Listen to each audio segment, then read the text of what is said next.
Hello, everybody. Good evening, or good afternoon, good morning, wherever you happen to be in the world. Welcome to another live episode of the Galactic Core podcast. As always, I'm back with another great topic to discuss and another fantastic guest. This week, it is going to be centered around one of the great debates of our time, I guess, if you're into Nerdville and the geeky stuff as we are.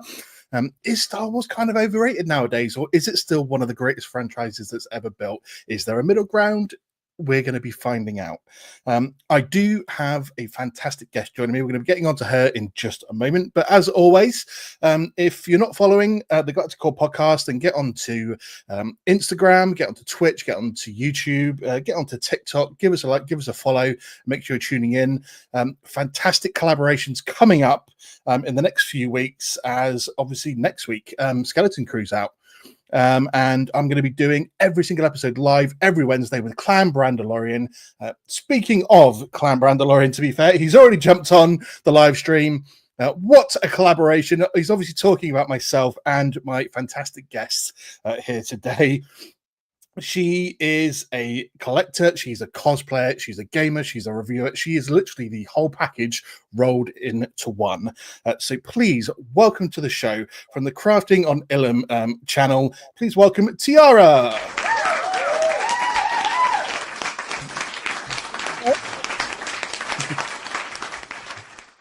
Hello, Tiara. How you doing? I'm doing good. How are you? I am very well, thank you very much. It's a lovely Saturday. In America, you've just had Thanksgiving, so I appreciate you having the time to jump on this weekend and joining this discussion. Sorry, how's Thanksgiving been over in America this last few days? Good. It was busy. The stores were crazy. I was trying to get like sparkling cider and whatnot, and I could barely get through the aisles, but we made it. We have our cider, so we're good. Nice, jolly good. You've got a really well-known YouTube, Instagram, TikTok channel, to be fair. As I mentioned, you do a little bit of everything, to be fair. You're going on everyone's shows, reviewing, chatting like you're doing on here today. You've got some fantastic cosplays. I've seen your Triller one that you've been up to as well. That's absolutely amazing. And some of the previous ones, as I can see from your background, just like myself, bit of a collector. You've got your toe dipped in sort of everything around the Star Wars community. So just give us a little bit of background on your channel and how you sort of decided to start that. Yeah. So like you said, I do dip my toe into everything, all things Star Wars. My page on Instagram, it started off as my shop because I like to draw. And around COVID time, I was really into Rebels. I'd watched it for the first time. And so I started to draw. And then I was like, you know what? I want this on a sweatshirt. I want this on a shirt. I want a sticker of my sketching. So I started my shop. And then I realized that people dress up outside of Halloween in cosplays as Star Wars characters all year round. And I wanted to do that. And it just kind of grown into this channel where I do everything. So yeah. Nice. What's been your favorite cosplay to do so far? Because obviously cosplaying is probably not I mean, I don't cosplay myself, but it's not the cheapest thing, I imagine, to do Mm. in the world, having to get the right look and the right makeup and the right parts for everything. So is there an outfit that you've put together that you absolutely love and would go back to a million times if you could? Yeah, I mean, definitely with all hobbies, things get really expensive. So you just pick and choose what you want to invest your time and money into. Gosh, this is so hard because all of them are like my little babies, that I just create from scratch. I love my Trilla one for sure. I feel really, really cool in it. But my Bix Colleen cosplay, I did make that within a month, and that was mostly all from scratch. There were a couple things that I had just bought off of Amazon, but yeah, Bix Colleen and Trilla are definitely up there for me. That's what about the gaming side of things? Do you tend to stick to certain types of games? Because I'm very bad in the fact that I stick to very certain genres of games when I play them. I don't Mm. tend to go a bit of everything. Obviously, every Star Wars game that's released, I'm there pretty much as soon as it happens. But what about yourself for gaming? Because I just don't have as much time for it anymore, and I wish I did. Like Star Wars Outlaws, I haven't had anywhere near as much time to dedicate to it since it came out. Right. But I've been really enjoying it. What about yourself? Yeah, I mean, I've been playing video games since I was young with my cousin, but Republic Commando, I have the Pod Racer game on my Switch Nice. that I play occasionally. I play a lot of Battlefront too. Like that Mm. is my relaxation after, a hard day. And I played Jedi Fallen Order, and I started to stream a little bit of Jedi Survivor when it came out, but I just haven't had the time to continue that. But that's something that I need to finish, definitely. I have tried my best to avoid spoilers. I listen to pieces of music here and there, but that is on my list, my to-do list. Fair. I love Battlefront 2. When it first came out, I booked 17 days off work just so I could play it non-stop. And we're what, like 7 years on now from when it got released. Yeah, And yeah. yeah, it's not. I don't go back to it as often as I used to, but still going back to it. I know there's a few different Star Wars channels who've been trying to get people together for December 28th to Mm, like bombard the servers and get everyone on for one big last sort of like hurrah, because obviously it's starting to fade off a little bit now. There's no more support, but yeah, I absolutely still adore Battlefront and Battlefront 2. mm. I absolutely love that stuff, to be fair. Um, Yeah, what about collecting? Because collecting for me has been a very up and down thing. Sometimes I'm highly addicted to it and need to take a step back. Other times it's not been too bad. I just had the Mandalorian Death Watch helmet arrive today in the post to add nice. to the ones you can see behind me. Yeah, So excited to add something else to the collection.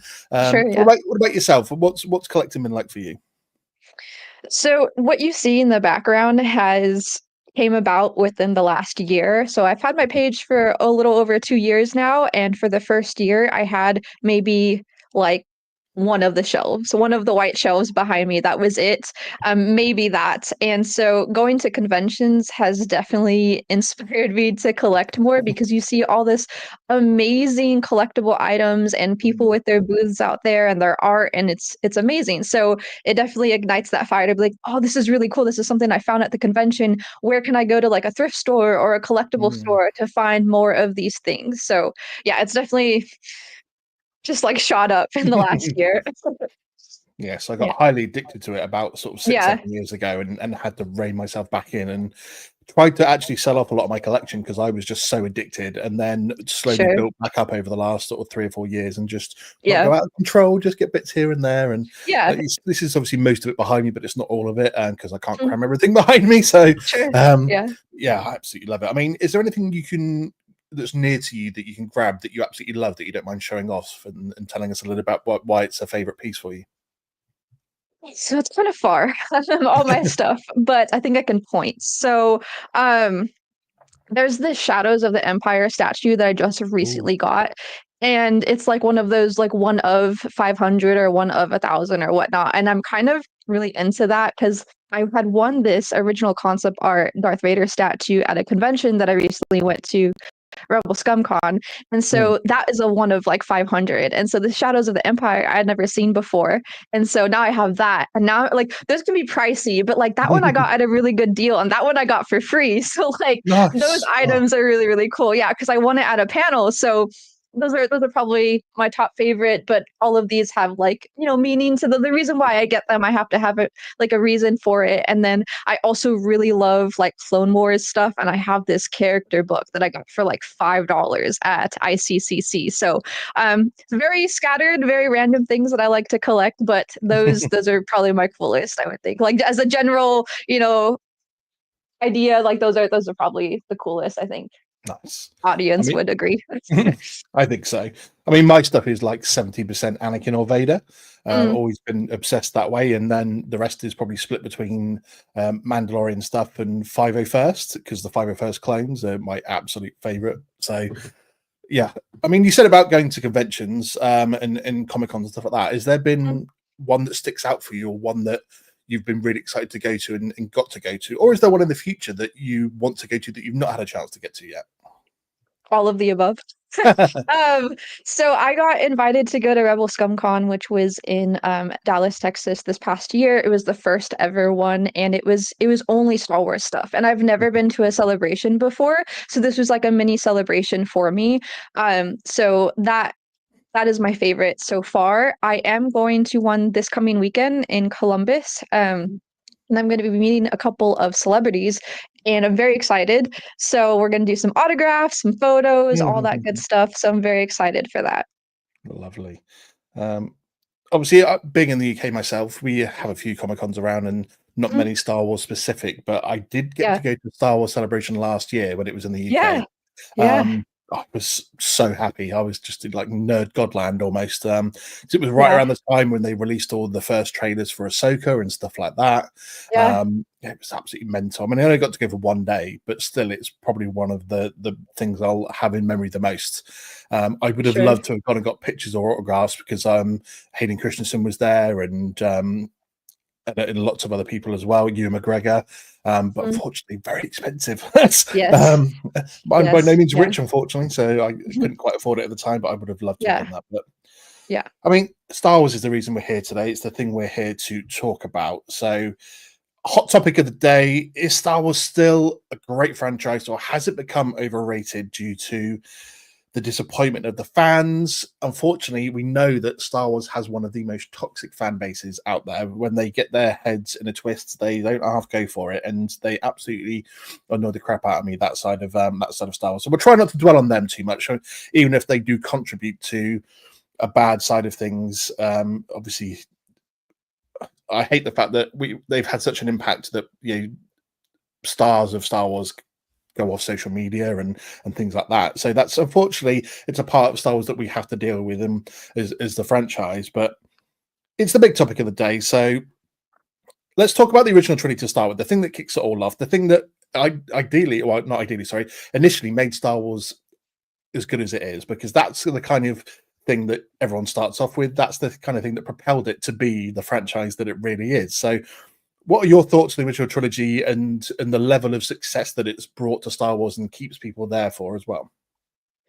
Yeah, I think what makes it so great is that George Lucas had this vision, but he didn't have the equipment to execute it exactly how Mm. he had imagined it. And so it created this space to like become innovative and imaginative and, get all of these like-minded people who shared his vision or his passion for art in general. And it was just something like completely brand new. And all of the pieces that we see in Star Wars are pieces that he drew from other great works and also like real life events. And I think that all together wrapped up in a nice little bow gave us something really great. Mhm.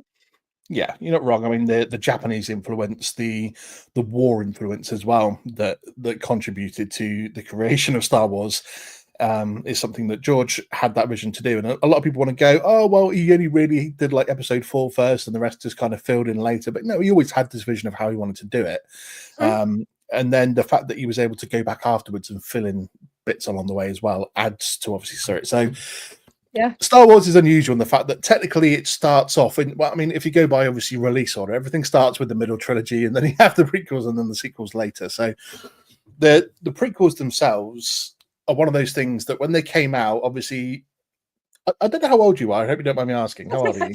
No, you're fine. I'm 26. So Okay. I grew up around the prequels time. I wasn't born when Phantom Menace came out, but I went to go watch Revenge of the Sith in theaters. So hopefully that gives a good idea. Well, um, yeah, I remember I did get to see Phantom Menace in theaters. I happened to be on holiday in Nice. America the same week that Phantom Menace came out, so I was very Wow. lucky. Okay. And back Yeah. in those days as well, things used to come out in America, and they wouldn't come out in like around the rest of the world until like 3 to 6 months later, rather than it being like the same day or the same week. Right. Stuff used to get released in America first, and it would sort of trickle around the globe Interesting. in the Okay. following like 3 to 6 months. So Yeah. I got to see it the week I was on holiday in Florida, and then it was another 3 months till it came out in the UK. So I'd already seen it, and all my friends were like, "You can't say anything. I'm going to beat you up if Right. you say anything to me about it." Right. All this Right. sort of Yeah. stuff, but. There Yeah. was initial disappointment around the sequels. People didn't think they were particularly fantastic. Even though the CGI, especially in things like Attack of the Clones, was groundbreaking at the time and still is Mm, to a certain degree. yeah. Um, Obviously, maybe you can look at some of the cringeness. I'm sure we'll get into it of Yeah. certain romances and lines and stuff Yeah. like that, but generally not Mhm. well received until you could say maybe sort of 10, 15, almost 20 years later that the prequels are now just as loved as anything in Star Wars. Um, your thoughts on prequels, sort of obviously, because I don't know if that was maybe the first thing that you came across being a young person, getting to see those, and then how you feel about them 20 odd years later. Yeah, my dad is a very big Star Wars fan, so it's always been around. He had like the original trilogy on VHS. We would watch those things together and then, prequels together as well. So it's been around, but prequels stick out to me the most because I think like, it depends on the generation, you know? Mm, And so sequels, those are for the kids when it came out, you know, I was, in college at the time, and so when the prequels are coming out, I was a kid, and that's my Star Wars, that's something that I resonate most with, not to say that I don't love the original trilogy as well, but the prequels, seeing Revenge of the Sith in the movie theaters, like, mm, that's a huge core memory for me, so prequels, they're my favorite because of that. nice. Yeah. And then we have the sequels overall. So Mhm. very divisive, not Mm. exact, probably treated the same way the now as the prequels were treated back when they first came out. Mhm. You know, episode 7 probably the most solid out of the bunch, even if a lot of people will obviously say it's a New Hope rehash.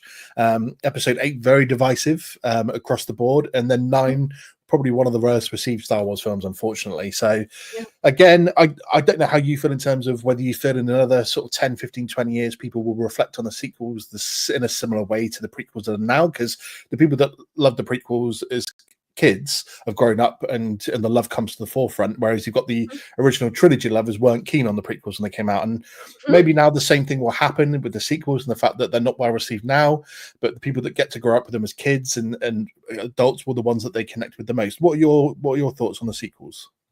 Yeah, when they came out, I think the best word to use is confused. I didn't really understand why they did certain things, and so I wasn't a fan because I was confused. Not to say I didn't appreciate things in the sequels. I love Kylo Ren's character. Mm, I am slowly forming a love for Rey. Not that I didn't like her in the beginning, but like I just appreciate her character more as time has gone on. And I think Star Wars is kind of like wine. It kind of just needs to age a little bit. And so we can appreciate the art going back. Like even now I have the sequels on sometimes in the background, like as I go to sleep. So like it's kind of a comfort thing. So yeah, when it came out, I was mostly confused. I don't want to say agree because it's not my place to like agree, disagree, but I just had my critiques about it. But I think again, like you were saying, as time goes on, just like the prequels, I think people will begin to come around on the sequels. What's your favorite trilogy if we were to break it down into the three? Because as Prequels. we know, the prequels fair. Yeah. I mean, Yeah. I did suspect, to be fair. Yeah. Yeah. That Really easy. seems to have sort of overtaken, because you've got, like you said, the people that grew up with the original Star Wars, and I think it's fair to say those people are obviously a bit older now, and they tend to hate the newer stuff that comes out, and they stick to their originals. People born around the prequels tend to like those the most, because I mean, we know Empire Strikes Back is still deemed to be one of the greatest sci-fi films in all of history. You know, the reveal of Vader as Luke's father is still one of the greatest surprises of all time, and so that has solidified its place up there. What I've seemed to get from a lot of Star Wars fans nowadays is that just because that's probably the greatest of the Star Wars films in terms of its epilogue and how it's seen by everyone, and how it's rated, it's not necessarily the favorite Star Wars film, because Mm. especially when we go back to the people like yourself who have grown up with the prequels, Revenge of the Sith seems to be the top now. And Mhm. I'm going to admit, for a long time, Empire Strikes Back was my favorite Star Wars film. But over the last 5, 6, 7 years, Revenge of the Sith seems to have overtaken that. And one of Mm. my friends was like, "Can you just admit Revenge of the Sith is your favorite film now? Because you keep talking about it the most. It's the one you quote the Yeah. most. Can you just admit that's now at the top?" And I go, "Yep, it did overtake it." So it's interesting that there's a difference between what is technically classed as the best ranked and the best film out of all of Star Wars, but then what is the most liked film is different as well. So, Sure. any opinion on why these two films sit so far up at the top of the list? But because as far as I'm concerned, nothing else really comes close to those two in terms of the hype Mm. and the love that everyone has for these two films compared to the rest of the Star Wars films. Yeah, I think they give us 2 different things that we need in the Star Wars universe, right? Empire Strikes Back, the reveal, the innovation, and then Revenge of the Sith gives us that, like, the hardiness, right? Because Anakin is the heart of this Mm, story, and so that's what we get, like, his fall is tragic, and so, the way that that's portrayed in Revenge of the Sith, the music, like, everything that goes into it, I think that gives 2 different components to why we love Star Wars so much. Also, with the Clone Wars, like, the show, that gives a lot of more stories and background, and so we have a deeper attachment to these characters that we see yeah, in Revenge of the absolutely. Sith. Yeah. What would let's throw a bit of balance in there, just to be fair. What was is Sure. your I'm not going to say which film do you hate the most. Which is your least favorite Star Wars film? Because I've got one. Everyone has one. I mean, I'm counting all 11 films here as well. I mean, 12 if you technically want to include the Clone Wars animated film before the series, but I just tend to go with the 11 main ones. So, Mhm. I have to include this because if I was including just the Skywalker saga, this wouldn't be on the list. But Solo gets bottom of the list for me. Oof. It turns out that's actually a common choice for a lot of people than I thought it was. I just don't Mm, connect with the Solo film that much, to be mm, fair. yeah. But what about you? What would you say hits if you were ranking the 11 films comes bottom for you? Gosh, it's so hard. It's so hard to pick because it's like there's like little bits and pieces that I love here and there. I think The Last Jedi would probably be at the bottom for me. And not to say, okay, this is gonna be like a hot take. People are gonna like come at me for it. But from the original trilogy, picking one, because I can't pick one from the prequels. I love all of them. But if am picking one from original trilogy, I'd have to say A New Hope. I think it sets up the story great. It's just Mm. sometimes I can get a little bored when I'm rewatching it. So Last Jedi and then A New Hope if I had to pick. But yeah. Oh, A New Hope being so close to the bottom as well. That I is know. controversial. I I love that. know. I've never heard anyone having a New Hope that low. I mean, I do agree with you in terms of the original trilogy. As great as it is setting up the franchise and being the one that starts it all off, it's a good film. But yeah, the original trilogy is third out of three for me. Empire 1, Return of the Jedi 2.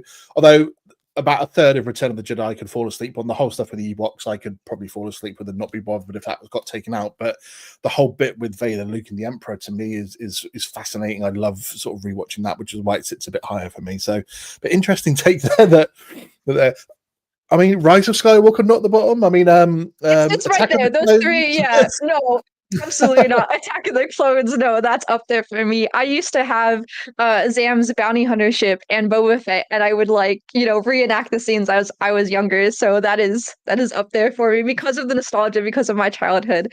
I just feel like New Hope's all the way down there. It's a bit boring for me. And like Rise of Skywalker, it's super fast paced. Like we never get a chance to Mm, breathe. And there's a lot of things that I don't understand at the time, don't really mesh well. And I feel like Bad Batch is kind of piecing or patching it up as yeah. we go. So those three would be at the bottom. I really like Ben's story, and I think it could have been fleshed out a lot better. But I like his story, so that's why he wasn't like all the way at the bottom. And Mm. so yeah, it's just a little slow for me, but there is iconic lines from that movie and whatnot, and it is something that I grew up with. Like that was what I was first introduced to because my dad's like, no, you have to watch these first, and then we can watch the prequels. But yeah. Yeah. I mean, we're going to get onto some bits of why the Rise of Skywalker maybe contributes to how people Mm, feel about modern day Star Wars mhm, and how they're using other mediums like Mandalorian and Bad Batch to help set it up. So we'll get to that as part of our main topic. Although we have got a question on YouTube from Amy, or not a question, a comment, like how Han gets his surname is better than how Ray chose hers. It's, I anyone who knows me knows I absolutely hate how they give Solo his surname. It's just, oh, you're by yourself. Let's call you Solo. It's a ridiculous way to give someone a name. Um, and whether you want to say that Razor Skywalker Palpatine, you can have your own personal preference on that one. But yeah, the Solo thing gets me every time. It's probably one of the biggest things about that film I hate. It's just giving him a surname based on the fact he's traveling alone.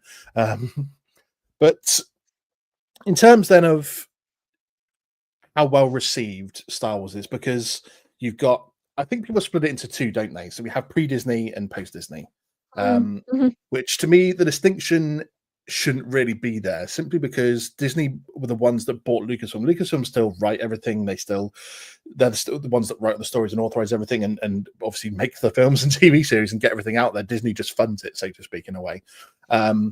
So I hate it when people say Disney's ruining Star Wars or something like that. That is part of the toxic side of it that I really hate, because I don't think Disney are at all. Without Disney, there would be no more Star Wars. Post Clone Wars, the TV series, we never thought we were going to get anything Star Wars probably ever again. We thought that was probably going to be it. So the fact that Disney bought Lucasfilm, breathed new life into the project of Star Wars, and gave us all these TV series and films since, what's your feeling on the whole distinction between pre and post Disney? Because it is something that divides the fans, and they like to distinguish it as by that now and sell it back to George Lucas, all this sort of nonsense that you hear. So yeah, what are your feelings on pre and post Disney distinctions? So, I mean, so George Lucas, he has his vision. When he had made the original trilogy, he already had the prequels like full stories fleshed out in his head. But then when, Disney buys Lucasfilm or whatnot, or Star Wars, we get different directors and we get their different visions, and they put their pieces of them in these stories that we see, so it feels different to original trilogy fans. So I think that's the biggest distinction, is that we get different takes on Star Wars, because like you can have an opinion, like you don't like Solo, and I can have an opinion, and if you were to make a movie and I were to make a movie, our visions would be different because we relate to Star Wars in a different way. And so we get all these different directors, and that's what we get. And some people just don't resonate with that. And that's fine. You can have your critiques, but be kind about it. Yeah, I think that's fair enough. Everyone's entitled to their opinion to a certain degree. When you start getting off the end of it, then I think you can be ignored a little bit. But I think it's fair. Like you said, yeah, if we were to make films, they'd be completely different because we have different visions, and it's hard to please every fan out there when you're trying to hit the notes. And so, in a way, I've always said that my journey on Star Wars is that I'm on the journey of Star Wars. I don't get to decide what's canon. I don't get to decide what the story is. I am just here to view it and go along for the ride. If you want to say that this isn't my Luke Skywalker, or this is not what Legends has done, then go and read the Legends books and be happy with that. There's nothing wrong with doing that. But you don't get to decide what Star Wars is. You don't get to decide what the story is. We're just here along to view it and go for the ride. And that's how I've always viewed Star Wars. That's how I want to view it. Because otherwise, I'm going to be miserable.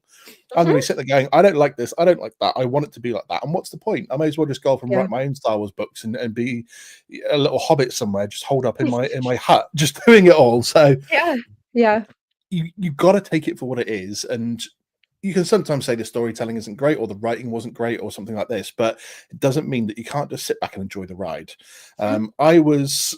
I wouldn't say a strong advocate of The Last Jedi, but I didn't go along for a lot of the criticism that people did, because I liked the fact that they took a different turn, that it wasn't necessarily the Legends Luke Skywalker, it wasn't Grandmaster Luke Skywalker that everyone wanted. I like seeing the fact that he's still only human. He's still a whiny kid that hates having problems and wants to run away from them in a way, even though he was like an old man, Luke. So Sure. in terms then of the way that Star Wars has reacted since the end of the Skywalker saga. So some of the stuff they did running up to it was so fantastic, in the fact that, if we want to talk about the Disney era of Star Wars, we had Rebels as probably the first big thing they did, which to me, I treat Rebels the same way I did Clone Wars, and the fact that I think the first series was quite slow and not necessarily great to get into, but then after that, it really picks up pace, and it really becomes one of the most emotionally rewarding shows to watch in all of Star Wars because of that. I can't watch the episode where Kanan dies without almost crying, and I'm like 40 years old, and I will still sit there and cry to Star Wars. Yeah. And even though I'd like Kanan, I don't think he's, like, for me personally, amazing or an over the top, but he embodies so much of what the Jedi is and what they should be. When he realizes his fault, he wants to correct them, he wants to teach properly, even though he realizes he may not be the best person for it. And at the end of the day, he sacrifices himself for the greater good. And so this is fantastic writing for Star Wars, and people miss out when they say, I don't want to watch the animated stuff, or I don't want to watch a kids show. It's like, it's not Star Wars Resistance, it's a little bit different. So we've got to keep the positive things about it. And when you look at the success stories of the likes of Rogue One, and the Mandalorian and things like that, I mean, people want to say maybe the Mandalorian season 3 has veered a little bit to the side. Season 2, probably one of the greatest series of Star Wars TV out there as well, especially the finale with Luke and R2 showing up. And then we get to the reaction post sequels of where we're at with Star Wars, and the way they're trying to course correct. So you touched on it earlier, in the fact that it seems they're now using the TV shows to try and correct the discontent with the rise of Skywalker, for example. So the way that the Bad Batch of the Mandalorian is touching on cloning and trying to set things up and make it so if you watch Star Wars from the beginning, everything would lead perfectly to there, and there wouldn't be any Palpatine appears out of nowhere. Where's the cloning Yeah. coming from? What are your Yeah. thoughts on that side of it? Because this is what some people I've seen anyway really dislike, is the fact that they're using projects to correct the disappointment and discontent from things like The Rise of Skywalker. So I think that these people, I'm not excusing, like everyone should have their critiques. It's art. We should have our critiques. However, the people that are creating these, they have a budget, they have a time crunch, and sometimes they have to make decisions in a second. And so there's going to be mistakes, but what we don't see is the mistakes that they do catch. Granted, some of these plot holes are very big. But I kind of like the ability to go back and create a new story, not necessarily just to patch up that big plot hole, but also in the end, we get these amazing characters and stories that we weren't expecting because of these mistakes. So they're happy accidents, right? Like as that one painter Bob used to say. So I think you can take it with a grain of salt and be happy with what we get and also still have your critiques. Hmm. I think what's interesting is normally any sort of big franchise, so whether Marvel do it with the MCU or perhaps DC a little bit, and what Star Wars has done previously, is they try to fill everything in via a novel or a comic series to try and fill in Mhm, those holes to link everything together. And a mhm, lot of people don't go that deeply into it in terms of they don't want to read extra comics and novels to fill in the gaps, and so to speak. So in a way, it's almost clever doing it inside the TV series, because then you can watch all of that without having to do all the extra stuff, and you can still see the linear line of where everything leads to. mhm, I'm a little bit 50-50 on it. I think it's them backpedaling a bit, going, okay, we understand where we went wrong a little bit on this, and therefore we're now trying to correct it. And at the same time, I don't want them to use these shows to correct that.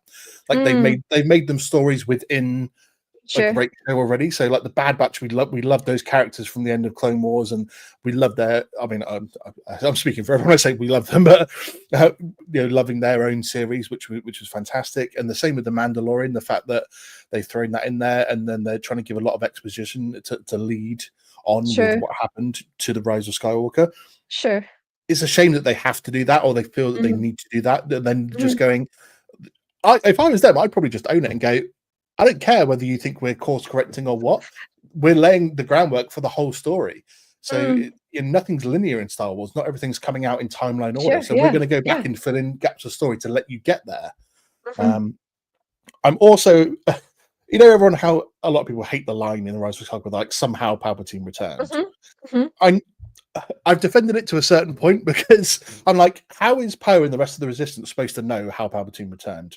mhm, I know it's supposed to mhm, be a blanket statement in terms of like just saying to the audience as we watch it, oh look, somehow Palpatine returned, but you, how are the galaxy and the Resistance supposed to know that? So people pick on yeah, that line a lot, I think, for no yeah, reason, because they're like, Palpatine returned. I'm like, yeah, okay, so we know it because they showed us through cloning how it's done, but how is everyone else supposed to know? The right, Empire yeah, and Resistance did all this in secret. mhm, So I give it a certain amount of justice to what they're doing, because I want to see the whole storyline filled out, and then everything makes sense. So I want to give them the benefit of doubt on that, but I know a lot of people don't, which is a shame they don't give it that opportunity. So yeah. is there anything about Star Wars that you do feel is overrated, and that you, if you were given the chance, if they went, Tiara, we want to give you the chance to course correct something in Star Wars, what would you pick out of that? And if you were to sit there and go, this is the one for me. Um, I would have to say it's 2. I would say Book of Boba Fett and Kenobi. There were some things in Kenobi that I didn't think needed to be explored. I think I would have really enjoyed more the focus on Kenobi's story and learning from Qui-Gon. I understand, like, I think it is important to see him as a broken man and kind of refind himself after the tragedy that has happened because he's been through so much. So it only makes sense for him to like have a breakdown. I think he's allotted a breakdown after everything. I just think that it could have been taken in a different direction after that. And Book of Boba Fett, I didn't think that we needed to see him so humanized, Hmm. because he is a bounty hunter, and that's kind of what we grew up with. But again, these directors, they have their different visions. But I just, for my personal preference, I would have liked to seen Boba Fett go in a different direction as well. What are you what are you thinking to the whole Mandoverse storyline at the moment? Because this is the big thing for them at the moment. There's yeah, no films have come out for a while. It's still going to be a few more years till we get. I know. Even then, it's going to be the Mandalorian and Grogu film is going to be the next one on the list. So it's still part of this whole. This is what they're banking their sort of future on at the moment, is this whole storyline. So it's going to culminate, obviously, as we know, the Ahsoka, the Mandalorian, Boba Fett, and Skeleton Crew storyline is going to end with what's obviously being dubbed the heir to the Empire, sort of Avengers Endgame event for Sure. in between the original and sequel. So are you liking the fact that they've linked all this together? Because it's the first time really we've had overlapping series where everything they can mix and match with each other and cross over. And the fact that they took time out of the Book of Boba Fett to tell a bit more of the story of the Mandalorian and Luke Skywalker and stuff like that. So this is their big sort of thing at the moment. How are you feeling about this whole storyline that everything goes in there and the way it's going to wrap up? Yeah, I think it's really cool because we haven't really seen that done in Star Wars before, and I also think it's interesting because I'm sure at some point Dave, like maybe he started off writing The Mandalorian just for fun with Mm. John and whatnot. But then at a certain point he was like, but what if we do this story and we do this story and it connects here? And I think that's really beautiful to see all these different stories come together for one big grand finale. And I think it takes a lot of passion to be able to do that and create that. So I'm excited to see how it all wraps up for sure. Mm. And as is Clan Mandalorian, as he's commented over on Yeah. YouTube, like, can't wait to see everything wraps up. Me too. I'm Yeah. super excited. Yeah. And then another comment from Amy over on YouTube saying Boba Fett didn't have enough murder. Fair Yep. enough. It's what you expect from vets, though, don't you? Expect there to be a lot more of that. And Yeah. and yeah, I think a lot of people are on the same page as you that they didn't Yeah. necessarily think the Book of Boba Fett went the way they expected or the way that they hoped. Yeah. Um, would you like to have seen a season two? Because they pretty much said there isn't going to be one, and Tamora Morrison has said he's not been approached about one. So, would you love to have seen it and seen him be? I guess they've humanized him enough in this that he's become a more gracious leader to the people around him. But then, would you have liked to have seen him have a more ruthless streak in a series two in dealing with people that opposed him?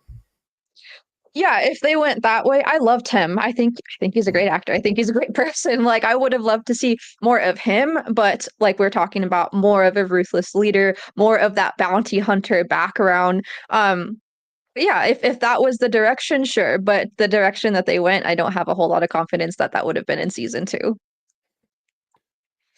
So, what makes Star Wars great then? Because there's a lot people love obviously different points of Star Wars, whether it's the lore of the Force, whether it's just the fact that they love a lightsaber, whether it's the bounty hunting side of it, or what. You know, sci-fi has always become a bit, or it has been a big thing since the 70s, and there's no chance of it ever slowing down. But what is it particularly about Star Wars that has made it so great? I think like the mythology I can't say the word mythology. Mythology. Can't say it. That word. I think that aspect that we get in Star Wars is really magical because it's like it's not something like ancient Greek myths, right? It's just like this.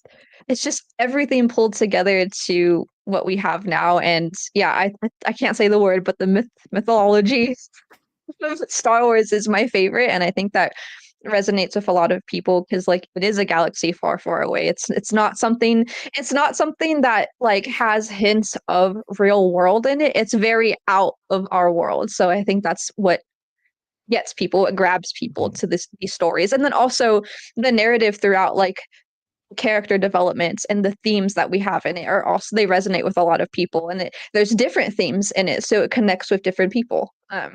So yeah. Do you think that because some people will say that the prequels, the sequels, and all the TV series we now get, they're standing on the shoulders of the success of the original trilogy.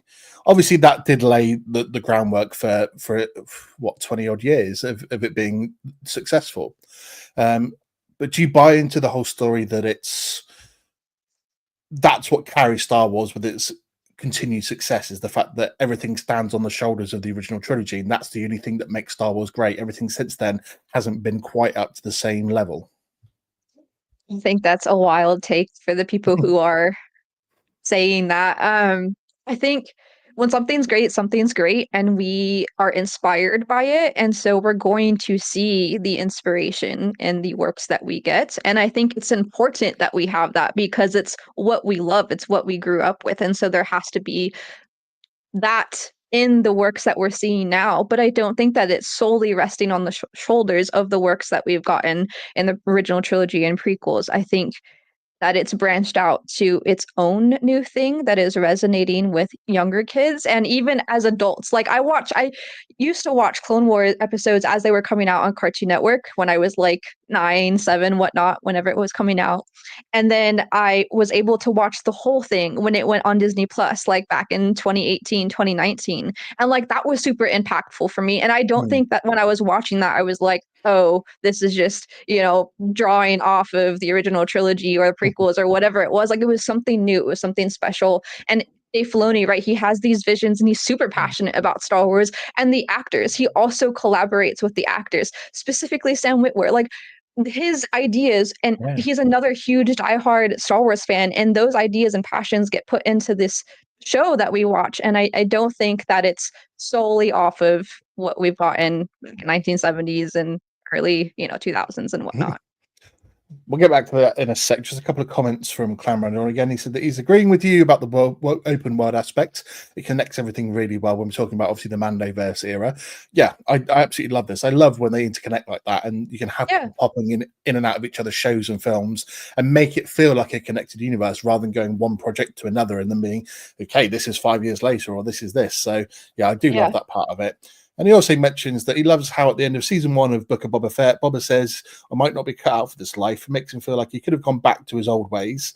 But the Tuscan life did slow him down a bit, which is cool because he's not young anymore. We know he's an unaltered Sure. clone, so he doesn't Yeah. age the same way, but he's still not a young person. He's been around that universe now for nearly 60 odd years. So He's That's a good he's point. he's gone through his own trials and tribulations. He's crawled out of the mouth of a sarlacc, to be fair. So Yeah. maybe his choice was like, if I want to be around for a while, I need to slow the pace down and be different now. So I think that's a nice way Sure. to look at it. Yeah, for Um, sure. Going back to the whole, is the original trilogy the main bar for success for Star Wars? I think there is no Star Wars without the original trilogy and the success that it Exactly. had, but Mhm. everything's connected. You don't have continued success of Star Wars just because something 40 years ago was great. You had to have had stuff since then that's Exactly. continued its greatness. Um, Exactly. Whatever a lot of people think about episode 1 and 2 of the prequels, whether they love them or hate them, episode 3 generally, obviously, one of the now the most favorited films in all of Star Wars, but the content you get out of that with the Clone Wars TV show, which, as you mentioned earlier tonight, adds so much depth to these characters and makes you love them more, and makes you love the side characters that you don't get to see in the films as well, Mhm. adding depth to the universe. And you add things onto it like Rogue One that, whilst it's pretty much connected to the originals, because obviously it ends like an hour before episode 4, Yeah. Yeah. it's still a new era of characters, and we get from the Andor as well, which one of the best TV series that Star Wars has produced. We're getting season 2 next year, which is going to obviously be skipping through. It's going to be adding a new element to it because every 3 episodes it skips a year, Yep. and then it ends Mhm. like 15 minutes before we meet Andor in Rogue One. Yeah. So the interconnectivity again of taking the characters, and that even if you know the ending to that character, you can still go back and see what happened to them and how they got there and actually love that story more. So, like, I've got a 3-month-old daughter, and when she grows up and gets to watch Star Wars, I've got to decide what order I want her to watch stuff in. What order do I need her to fall in love with these characters? Yeah. Do you go with episode order where there's more of a common sense of story? Do you go with original release so you get all the surprises first and then get to see the gaps filled in? Can you? Animation. Do Yeah, animation first. I've always said with Clan Mandalorian about I don't know, have you heard of the machete order? No. So this is where you start with episodes 4 and 5, then you Okay. go back and watch episodes 1 and 2 as a flashback, then you watch episode 6, then you watch episode 3. So you Hmm. get it in sort of like flashback ways, Okay. and get to see it like that. Interesting. So Yeah. is an interesting way to do it because you still get the surprises, without things like, if you've lived on the moon and don't know that Vader is Luke's dad, and you want to see those surprises, you still get them in that order, but Hmm. and then you get everything filled in flashback wise, and then you can watch everything else after that, however you want to watch it. Hmm. But it's Mhm. just these are the things that contribute to Star Wars being so great. And whether you love or hate the sequels, they still fill in the story, and there are still great elements to it. Kylo Ren is a great character. Whether you like or not, I love Hux. To be fair, I love the battle that he has with Kylo going through the whole thing. Um, Yeah. uh, and Amy says episode 1 to 6 had proper villains. Episode 7 to 9 lacked decent villains, and Palpatine Mhm. lost his shock factor. I think we've already mentioned the fact that when it came to the sequels, yep, there is a disparity between the writers and the changing of directors. Episode Yeah. 9, I don't know if you've ever looked into like the original story that episode 9 was supposed to be with Colin Trevorrow directing and seen some of the storyboards. The story does look epic. The Mm, problem is, obviously, Carrie Fisher passing away mm, changed everything, and they had to do something different. And how do mm. you do it? You bring Palpatine back for the shock factor. And everyone, I just want to touch on this quickly. I was a Star Wars nerd. Everyone moans about Palpatine being brought back through cloning and using and transferring his consciousness into clone bodies. He did exactly the same thing in Legends. So I don't know why people moan about it so much. It's exactly what Yes. happened in Legends. Yep. Yep. And Episode it used 6 to was be not the end of canon. him. Yeah, it The was not Plagueis the novel end of used to be canon. Exactly. Yeah. yeah. So it was not the end of Palpatine in Legends. In episode 6, he came back again and tried to do that. So I don't think that's a fair criticism in a way. It's just unfortunate how things worked out for the sequels, but doesn't mean there weren't good parts to it. And the future looks like it's going to be focusing on post sequels timeline as well. We'll get to that in a little bit, but yeah. Overall, Star Wars cannot continue to be great without it having produced great things. The fact that it now has the money to be able to continue to do these things and put out projects that we never thought we would get. I mean, the addition of TV shows, how do you feel about this to the universe? Because some people are like, I wish it was just films and strictly just that, because then you don't have to be. It's a lot of time now to be invested, whether you're like a Marvel fan or an upcoming DCU fan with the start of their new universe with James Gunn, or a Star Wars fan. You've got a lot that you've got to keep on top of in terms of TV films and series and stuff Mm. alongside the film. So, what's your thought as an introduction of this and how it's going to help or hurt the longevity of Star Wars? I think the animation is really important because there are certain things that they cannot do in movies or live action, specifically talking about animation. There are certain Yeah. things that they are limited to do with live action content. Specifically talking about Tales of the Jedi. There is a lot explored in there and amazing stories that we get from there that I don't think that they could have done in a 20-minute live action episode. So because there are these like facial expressions, everything has a purpose in animation, and so I think it's really key for exploring some of these stories that wouldn't have enough time or the budget to be able to do in a live action movie or show. And do you think this is something that can continue for not just the hardcore fan, but the casual viewer? Because we've seen Marvel in the fact that they've had to start peeling back the amount they were producing because it was getting too much. The quality dropped, and you're losing a lot of fans because of that. Do you think Star Wars could go the same way, or do you think that because they themselves have pared back and they've only done what TV series for the last like 4 odd years now, 5 odd years almost, and they've got a slate of things to come. They keep announcing films and then canceling them and changing stuff over. So, do you think it's just do you think they have a clear vision of what they want to do for the future? Because it seems like that could be harmful to the longevity of Star Wars. If you don't have a clear vision, you want to just keep announcing that we're going to do this, that, and the other, and then you cancel it and change your plans, or the writers have to go and you have to get new ones and it delays everything. Is that more harmful, do you think, to the overall brand? I think scaling back a bit. I don't think that they need to scale back drastically where they're like Mm. there's nothing for years, but I do think that they need to scale back a bit and kind of focus on how they want to proceed forward. But in a way, so I have this I don't know if other people would agree, but I feel like they kind of announce things to get the reception of the audience. And then they're like, okay, this would be a great route to go. Instead of someone having a story that they're passionate about telling and bringing it and working with Dave Filoni or other great directors or producers or whatnot, and then making it. And I kind of feel like that's what they did with Skeleton Crew. We got a little bit of an announcement here and there, but there wasn't like, oh, we're gonna do this. And then people were like, oh, I don't like that. And then they just like didn't do anything with it. But like Skeleton Crew, I think the way that they've handled the PR has allowed them to be able to create this brand new story that a lot of people are excited about, and it's something that these directors and producers are very passionate about, instead of being like, okay, what does the audience think of this? Oh, they don't like it, let's try something else. Like, the things that we have seen that are great, they come from the heart, I think, from a lot of like these creators such as George Lucas. And so I think that's what's going to make Skeleton Crew so special as it's coming out, because it's not from the audience, it's not for the audience, it's for these directors, and it resonates with them, and so it's going to resonate with a lot of people, that have, like, because they've talked about a lot of their childhood and nostalgia and whatnot, and that's going to resonate with a lot of people, I think, new Yeah, and old. Skeleton Crew is an interesting one because there has been such a lack of promotion for so long about it. Everyone was kept in the dark for so long about. We Yeah. knew that the tagline of what the series was going to be about, but there was no diving into it. There was no releasing of footage here and there, and all these extra reels that we might normally get, and kept it essentially under wraps until the last month or so when they've started releasing obviously trailers and Yeah. stuff. So it's Yeah. an interesting way to go about it. I mean, I always feel like when it comes to, it's an interesting debate in terms of whether it's helpful or harmful to have people working on the project that they love so much.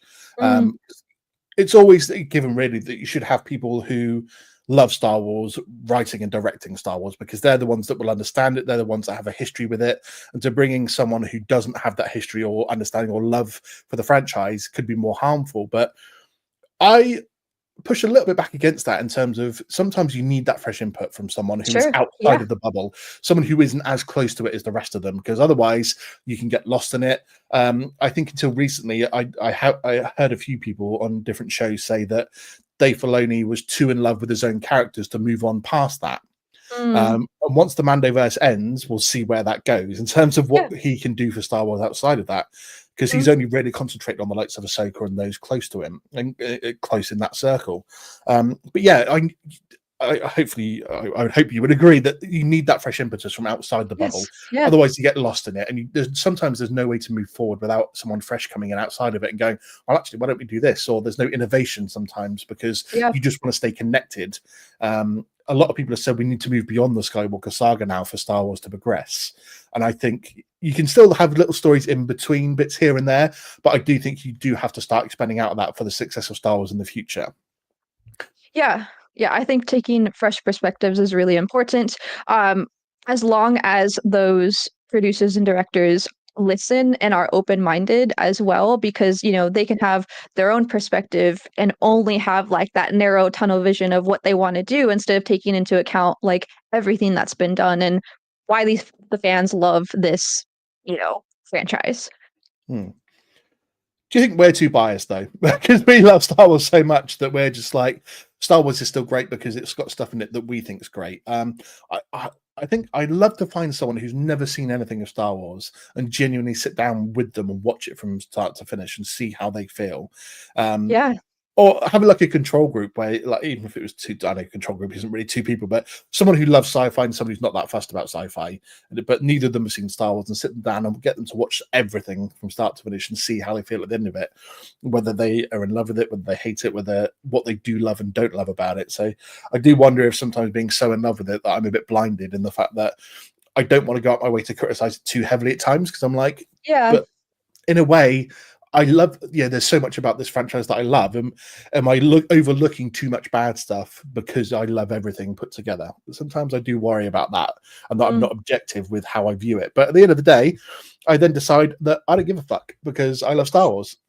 So it's, good point. Yes, really valid.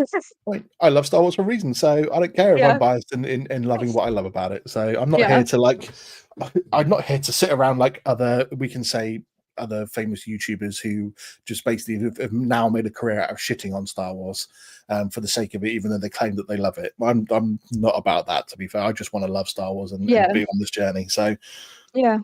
but then the future of Star Wars, the success or failures that it could have had. Obviously, there's been a lot of news over the last month or so about future projects for Star Wars. I mean, I love this whole Dawn of the Jedi film that's going to be set like 25,000 years in the past. It was James Mangold who's directing.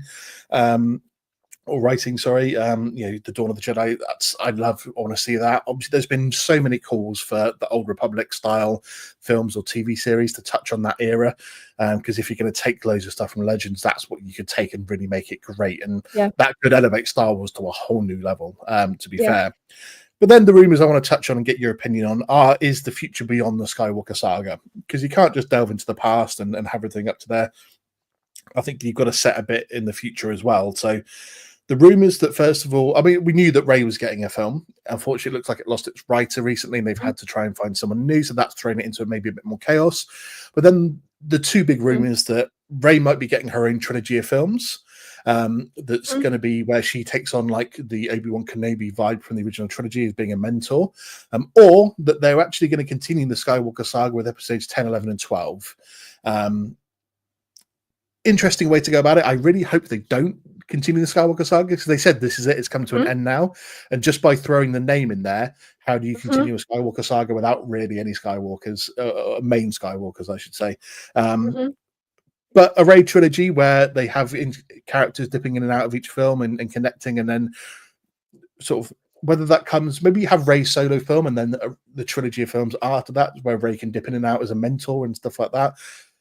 Do you think that is something that is going to breed further success for Star Wars, or is it just them trying to tap into what they've already done and continue a story there? Because in a way, it feels like you need to continue that story in some way. It really depends on what we get before I can create an opinion on it. I like to go in with an open mind. I really don't know what their direction is at this time. I don't even think that they know what their direction is at this time. So I really couldn't say. I think if they move away from the Skywalker saga, I think it could have potential. I think it might damper it a little bit to continue with the Skywalker saga. Because I do think that story has been told, and I think Rey needs her own story, and I think we need to see other characters delved into, such as Finn. I think I would love to see a little bit more on him. So give me those stories, and I think that would be good. But we'll see what they provide. I mean, we touched on the Old Republic as well as like as a potential way for them to, and Yeah. your eyes kind of lit up when I said that. I mean, is there anything specific from that? Because we always hear about Revan and Malgus and stuff like that as being the big names in that area. Is that something you would like to see them dive into? Because it seems like it's such a big thing from Legends, and it's not ever really been touched on in canon. Yeah, I would love to see it as like an animated series or movie. That's how I don't think that it would do well in live action. So I would love to keep it in animation. Fair. Is there any era that you want to see that you think would be the most successful and keep Star Wars up there? Because if we're going back to all the way for like 25,000 years in the past, so then the dawn of the Jedi itself, up to where we are now, there's so much time there in between. So is there any, or do you want to see something in the future where we jump forward another 3, 4, 500 years and just see what's become of the galaxy and the Jedi and Sith then? I mean, what would you want to see if you were given the keys to Lucasfilm went, here we go, Tiara, now this is it. The future of Star Wars is yours to decide its success. Where do you go? I think I would kind of like to dip more into Legends. I think bring some of those into canon, in animation or live action or whatever it is. I just finished reading the Plagueis novel, and so Oh, I really enjoyed that. There was some scenes where I was just like, I would like jump out of my seat if I saw this in animation or live action, whatever it is. So I think going back to those legend stories and giving us some type of content from that, I think would be great. I am a huge advocate for Tales of the Jedi. More stories like that. I don't think that it needs to be every year. Maybe like every 3 years we can get a little mini series for like Tales of the Jedi, but explore like Tales of the Sith and other small stories that could be explored. I think that'd be really fun. Nice. Anything else you want to touch on then about the difference between Star Wars being classed as overrated or it just maintaining it is still to me the biggest franchise out there. I don't think, I mean, Marvel maybe comes a little bit close with up to Endgame, perhaps, maybe since it's dropped off a little bit. The DCU is starting off a run where it's going to have so much interconnected stuff. I mean, people want to throw out the likes of Lord of the Rings or Game of Thrones / House of Dragon and stuff like that, but what about you? Where do you see it fitting in that whole ranking system? Like us going as an audience into these new works that we're getting, is that the question? Yeah, sorry, just in terms of like with everything that Star Wars got coming up, can it maintain its greatness in there, or do you feel like it's not? It needs to do something special to keep itself up the top. Mm, I don't think that it needs to be like, wow, this is crazy. I think we just need solid stories is what we need. I don't think that everything has to be 1,000% the best, but I think we need solid stories. Like you said, I feel like most good stories, they start off kind of slow. And so I think we just need to give, it some time, give it the benefit of the doubt, to be fleshed out. But I don't think that everything needs to be 1,000% great. I think we just need good stories moving forward. Fair. Anything else of your notes that you wanted to bring up on this subject? No, I think we touched on it. I've been watching a lot of Sam Witwer interviews, and one thing he had mentioned, he said, "We can't make the view about our ego. We need to watch what we got and appreciate the art we can." So I think that's really important to keep in mind, especially with Skeleton Crew coming out. Be kind to the child actors, Yes, um, absolutely. and yeah. Nice. Let's finish with some just quick fire answers from yourself then about favorite or not so favorite. You've already named something like your TV series and maybe films that rank on the not so favorite list. Favorite TV series? Tales of the Jedi. uh, I don't know if it's favorite animation or live action only, but yes, either, Tales and of it the Jedi. Okay. does all of it. It's all of Star Wars, so Okay. that's fair. Okay. Okay. Uh, favorite film? Between Revenge of the Sith or Phantom Menace. Fair. Favorite character of the prequels? Qui-Gon Jinn. Yeah. Ooh, nice. Favorite original trilogy character? Han Solo or Leia. And favorite sequel character? Kylo. Nice. If Lucasfilm called you and said that they were going to remake all of the Star Wars projects and you could pick to play any character you wanted, who would you pick to play? Thriller. Nice. Nice. If you could pick any Star Wars characters to be your best friend in real life, who would you pick? Qui-Gon Jinn. Nice. Need that sort of mentoring going on, that Yes. mystical side of Yes. it going on. Yes, please. If you could pick any character in Star Wars to have a lightsaber battle to the death with, that you would happily wipe out in an epic battle, a la end of Episode 3 style, who would you pick? I want to say Palpatine. Ooh, yes. Yeah. I'm afraid of just going to Palpatine. He would whip my ass, I think. Yeah. Yeah. Although I'm Like saying, flying at me, twirling. yeah, that 720 twirl at the start and screaming at you. I think I'd be. No wonder I ever got knocked down so quickly. I mean, I'd be terrified if that happened to me. Yeah. And last question for you then. I was trying to think of one off the top of my head because I had one and then disappeared, to be fair. Oh no. I hate it when that happens. If you could have a Friends style show with 5 other characters and yourself from Star Wars, who are the 5 characters that you would pick to have that kind of comedy show with? That's such a great question. Ezra. Nice. Obi-Wan, Ahsoka. Who else? Gosh, this is hard. Han Solo, Leia, Luke. Maybe I don't know if I went over any of those characters. I think they'd be really great. Fair enough. Yeah, thank you so much for coming on the show today and having a very lively and informative discussion about Star Wars itself and what keeps it great and what we can look at to improve it. So I really do appreciate that. Can you let all of our watchers and listeners at home let us know where we can find you online? Yeah, so I am pretty much across all platforms. I am on Instagram mainly. I've got my YouTube channel, TikTok, and Threads, and you can find me under Crafton_on_Ilum. And yeah, all of my links and whatnot are on my Instagram page. On my bio, there is a Linktree link, and so you can find a lot of those links there. And you will, of course, be able to find them in the show notes or the episode description for this episode as well. Are you still using Threads? Is that not died a death yet? I mean, is anyone still on Threads? Yeah. Yeah, I think a lot of people who don't like Twitter or X or whatever it's called now have moved to Threads, and there's like a new one that has come about. I don't even know what it's called, I think but it's called Blue Sky or something like that. yeah, haven't checked that out, but yeah, there it's a bit lively on Threads still. So Yeah, fair enough. I thought it died after the first week. To be fair, so that's just me. But I do absolutely appreciate you coming on and taking time over Thanksgiving weekend to pop on. Anything big coming up for your channel that everyone needs to be aware about to make sure they're watching and tuning in for?